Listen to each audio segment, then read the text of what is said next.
Bakunzi ba Burundian Gospel TV ndabaramukije aho amahoro y'Imana aho murereye hose.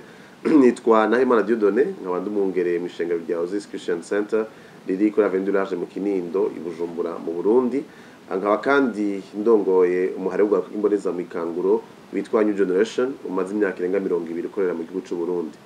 Uyu munsi nifuje kuganira n'ugwaruka rukijijwe kugira ngo tuvugane ku ruhara rw'ugwaruka rukristo mu bijanye n'iterambere ry'igihugu.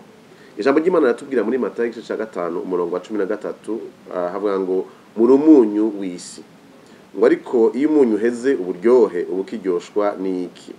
Umuntu hacuba kimaze atari gutabwa hanze ugahonyorwa n'abantu. Muri umuco w'isi. Igisagara cubatswe kwitaba ry'umusozi ntigishobora guhishwa. Ngo ntabadomeka itara ngo baryubike ko igiseke ngo ariko barishira ku gitereko caryo ngo riboneshereze abari mu nzu bose.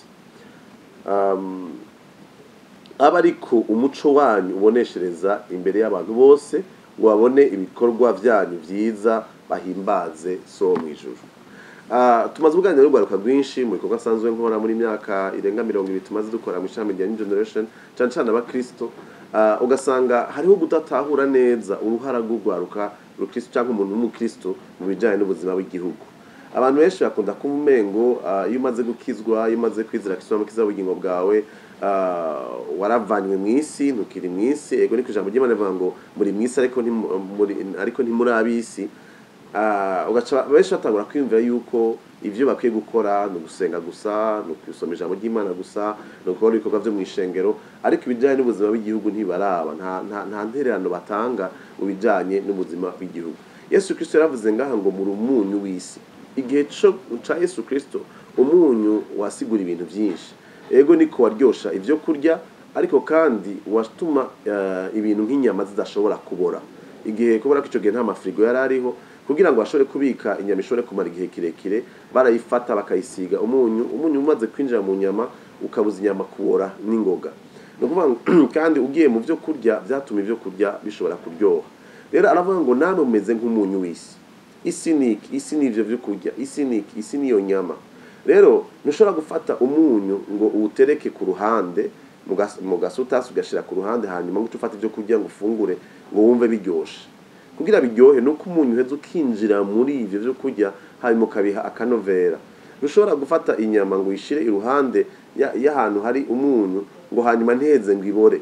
Bisaba yuko isiga umunyu ukinjiramo indani kugira ngo ushobore kubuza iyo nyama gutangura kononekara. Rero isi turi mu isi naho tuzi neza yuko dukomoka kuri Kristo ari mu ijuru. Yaduhaye kuba ngaha mu isi kugira ngo dushobore kuzana uburyohe, tuzane ubuzima bw'Imana butangure kugaragara ngaha muri inosi. Igihe y'igishirima zibabwiye ngo nimusenge ngo muvuye ngo data wa twese uri mu ijuru ngo izina ryawe n'iryubahwe ubwami bwawe nibuze ivyo ugomba bibe kwisi nkuko biba mu ijuru.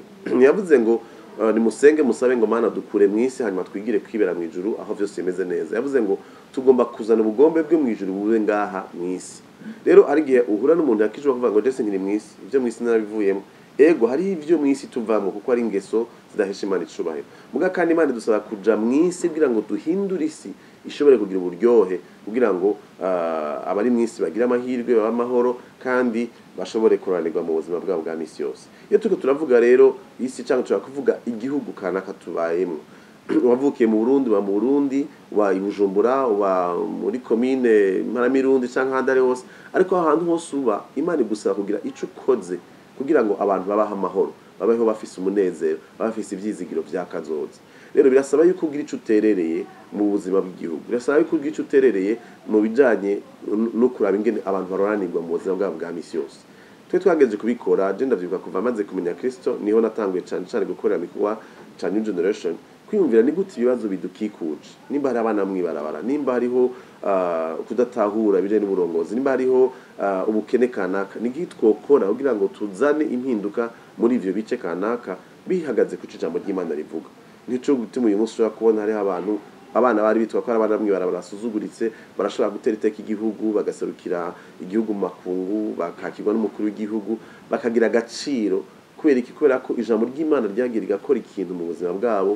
Uyu munsi bagashobora kubera ikitegerezo abandi, bashobora kuba ari gwaruka rwari rwihebuye numva ko ataco bamaze muga tukabasanga mu mashure tukabasanga aho bari tukababwira ivyizigiro bihagaze yuko Imana ibafitiye umugambi mwiza uyu munsi bakaba ari abantu bariko batera imbere kugira ico bashitse ku buzima bwabo sinzi ahantu baye hariho ubukene kanaka hari ikintu kanaka kibuze bigusaba kugira ico uterereye bijanye n'ico wizera mu ijambo ry'Imana kugira ngo ushobore kuzana aho hantu kumera neza guhinduka kugira ico uterereye turiko turegera mu bihe bijanye n'ivy'amatora ubwaruka bwinshi bw'abakristo bakubwira bati ivyo ntibituraba twebwe ntitubini muri politike ntitugize ibi nabiri ariko ingaruka z'ingingo zifatwa mu vya politike ziraheza zikagira ingaruka ku buzima bwacu ni vyiza kugira ico duterere ni vyiza kuja muri ivyo bikorwa vyiza vyo gufasha kumbure kugira ngo igihugu gishobore gutunganywa neza gutanga ivyiyumviro bishobora gutuma abantu bashobora kubaho neza kugira ibikorwa bifadika dushobora gukora kugira ngo dushobore gutera muri kazoza keza k'igihugu cacu sishaka kuvuga amajambo menshi ariko ikibazo ngomba kubaza wewe ko wakiriye Kristo mukiza w'ubugingo bwawe uri kugira iki kumarira iki igihugu cakwibarutse kumarira iki igisagara ubayemo uri kumarira iki aho hantu yo commune ubayemo ega nivyo kubuza yuko niba ukijijwe ukorera Imana yuko ushobora kuba umuntu kumbura ashobora kugira icyo aterereye muri ivyo bijanye na politike uciye mu mugambo cyangwa udaciye mu mugambo nimba ushobora kuba mu nama muhanuzwa jambo yo ku musozi wanyu canke muri commune ukagira icyo uterereye nimba ari ibikorwa kanaka ukora nimba habaye ibikorwa rusangi vyatunganije kugira isuku aho usanzwe ubereye kuvyitirira iki canke kiri ariko ubikore mu ntumbero nziza yo guteza imbere ikibano cawe nitwagira icyo duterere cyane cyane abantu bambere kuja imbere mu bikorwa vyose n'abakristo n'abamenye Kristo nabizeye Kristo namukiza ubugingo bwabo kubera ko ijambo ry'Imana rivuga ngo muri umuco w'isi muri abalider hari ahantu bidashobora guhindura ngo ntufora gufata ngo igisagara cubatse ku mpinga y'umusozi ngo kinyegeze cyangwa itara ngo uryubike gisimba ntisubire kubonesha iyo mwamaze kumenya ukuri nimwe muje imbere mu bikorwa vyiza niko ijambo ry'Imana rivuze kugira ngo ababakurikira babona bashoboye kuhimbaza Imana bashima Imana kubw'ibikorwa vyiza muriko murakora nagomba rero kubahimiriza sinzi aho baye sinzi ibyo uriko urakora rero gusa wiyumvira kuja mu ijuru yumvire kuzana ubwami bw'Imana ngaha mw'isi kugira ngo ubugombe bw'Imana bukoreke ngaha mw'isi nkuko bikoreka mu ijuru rero niba kumbure ufise ikibazo canke icifuzo urashobora guhamagara abari kuri Burundian Gospel TV canke